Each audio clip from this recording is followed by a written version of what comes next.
তোমরা মোর বাড়ি চলো, মোর বাড়ি চলো, মোর ঘরতে বাথরুম, ঘরতে সব, তোমার কষ্ট হবার নয়। থাকে না না কি পথ? ও চাকরি বাকরির জন্য সরকারি চাকরি তো বহু নিয়োগ দিচ্ছে। সরকারি চাকরি তো হাতে পাবো না। কেন পাবা না? মানুষ যতটা বলে ততটা বলে।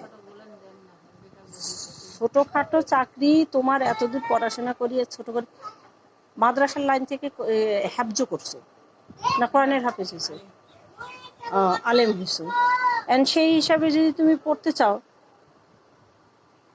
রংপুরে হবে না তোমার, রংপুরে ওইভাবে হবে না তোমার, এখানকার মানুষও দেবে না।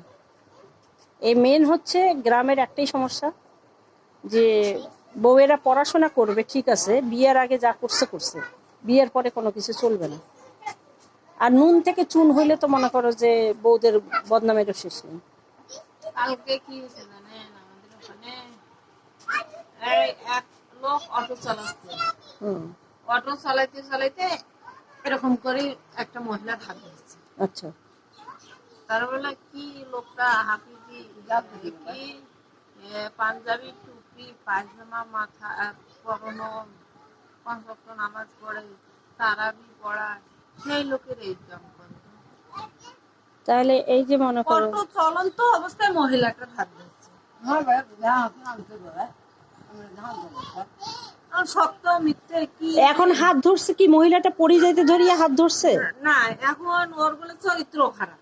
ওই হুজুরের। এখন আপনি আমার সাথে ঘুরতেছেন, আমি কেমন কি আপনি কি বুঝতেছেন? অবশ্যই জানতেছেন। এখন ধরেন আপনাকে আমার ভালো লাগলো, কেমন করে আপনাকে আমি ঘায়েল করবো সেটা তো অবশ্যই করাই লাগবে। সেটা জানলো কে? হাত যে ধরছে জানলো কে, বা সবার সামনে ধরছে? এখন রোডের সাথেই বাড়ি না, ওখানে হাত ধরছে, এখন কেমন কি আমি দেখতেও আসি নাই, শুনতেও। ও তাহলে ওই লোকের চরিত্র।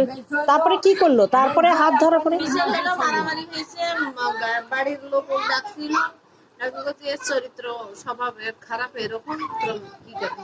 তা ওই মহিলার স্বামী আছে না? আছে, ওর স্বামী এখন নেবে কি না নেবে তার হাত ধরতেই এইরকম নিবে না, এটার তো একটা সমাধান আছে। সবাই তো সব স্বামীরা ভালো না। হ্যাঁ, এটা কথা ঠিক, সব স্বামীরা ভালো না, ভালো না। এখন টাকা ফাইন দিছে মেম্বার, চেয়ারম্যান, পুলিশ, এগুলো কিছু খাইবার 10-15,000 টাকা দিবে না ঝামেলা। তো মেয়েটার তো মান সম্মানটাই গেল। টাকা দিয়ে কি পূরণ হবে? আর যে স্বামীটা সংসার করে সে স্বামীটা কি ওকে ভালো রাখবে? আর ওই স্বামীটা কি বউটার সম্বন্ধে জানে না বউটা ভালো না খারাপ? এখন ধরেন আমাদের যদি একটা লোক হাত ধরলো, আমার স্বামী আমি কেমন কি আমার স্বামী জানে না, এইটাই তো আমার শ্বশুর বাড়ির লোক জানে না, ওইটাই তো কিন্তু মানুষ তো বুঝবে না। শ্বশুর বাড়ির লোকেরা পাদলে পাদটার গন্ধ না পাদলেও দুর্নাম।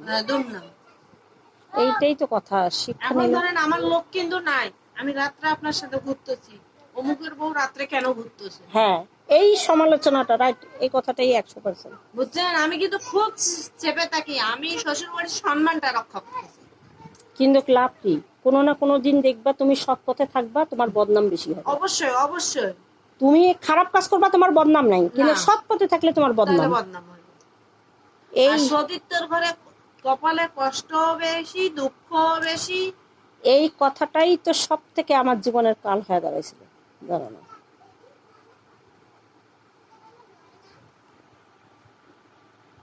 তাহলে চাকরি করবে কিভাবে? চাকরি করার কি আর করতে পারবে?